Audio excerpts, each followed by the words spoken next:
কিভাবে আমরা জানি যে এই বিশ্বে অন্যান্য তারকা ব্যবস্থা রয়েছে আর সেগুলো কি আমাদেরগুলোর মতো? আমাদের সৌরজগৎ হল মহাবিশ্বের অসংখ্য তারকা ব্যবস্থার একটি মাত্র।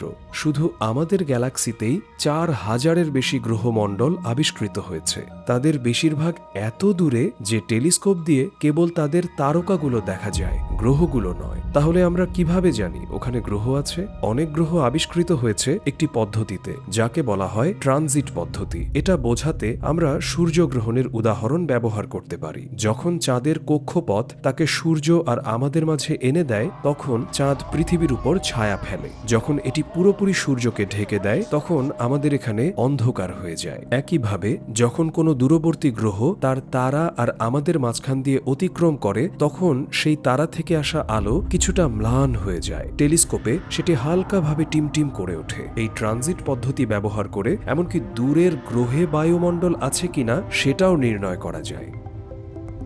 গ্রহ শনাক্ত করার আরও একটি উপায় আছে, তারার গতিবিধি দেখে। যখন গ্রহটি তার চারপাশে ঘোরে, তখন তার মাধ্যাকর্ষণ বল তার থেকে বড় তারাটিকেও সামান্য কাঁপিয়ে তোলে। এই নড়াচড়ার কারণে তারাটির আলো কিছুটা পরিবর্তিত হয়, যা আমরা ধরতে পারি। যদি গ্রহটি আমাদের দিকে আসতে থাকে, তবে তারাটির আলো নীলাভ হয়ে যায়, আর যদি দূরে চলে যেতে থাকে, তাহলে সে আলো লালচে রঙের রূপ নেয়। প্রথম যে এক্সোপ্ল্যানেটারি অর্থাৎ বহিঃসৌর ব্যবস্থা আবিষ্কৃত হয়, তাতে অন্তত ৬টি গ্রহ ছিল।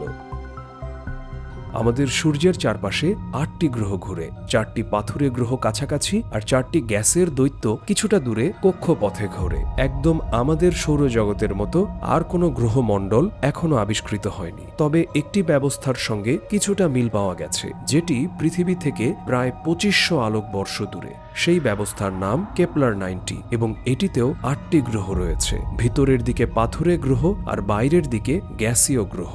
তবে তাদের সব গ্রহই পৃথিবী থেকে সূর্যের যে দূরত্ব, তার তুলনায় অনেক কাছাকাছি কক্ষপথে ঘোরে। তাই সাদৃশ্যের শেষ এখানেই।